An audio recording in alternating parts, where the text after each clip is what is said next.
మన టీవీ గతంలో కూడా ఉంది అధ్యక్ష. కానీ గతంలో కేవలం కేయూ బ్యాండ్తో కొన్ని 3-4 వేల టీవీలకు మాత్రమే ఆ సంస్థ ప్రసారాలు పోయేది. కానీ మేము కేబుల్ టీవీ ఆపరేటర్లను పిలిచాం, ఎంఎస్ఓలను పిలిచాం. మేము వారికి చెప్పింది ఒకటే, ఈరోజు తెలంగాణ ప్రాంతంలోని పిల్లలు మరి చాలామంది అన్నిటికంటే ఎక్కువగా తెలంగాణలోని మధ్యతరగతి కుటుంబాలు ఖర్చు పెట్టేది పిల్లల విద్య మీద అధ్యక్ష. ఎంసెట్ కోచింగ్ల పేరిట, ఐఐటి కోచింగ్ల పేరిట పొద్దున 3 గంటలు లేచి పిల్లల్ని తయారు చేసి మరి నారాయణగూడలోని కోచింగ్ సెంటర్లో, అశోక్ నగర్లోని కోచింగ్ సెంటర్లకు పంపుతూ ఉంటారు అధ్యక్ష.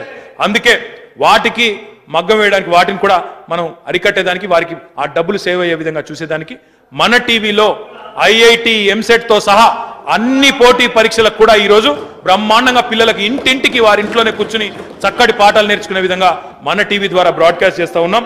తద్వారా లక్షలాది మధ్యతరగతి కుటుంబాలకు ప్రయోజనాన్ని కూడా ఇస్తా ఉన్నాం అధ్యక్ష.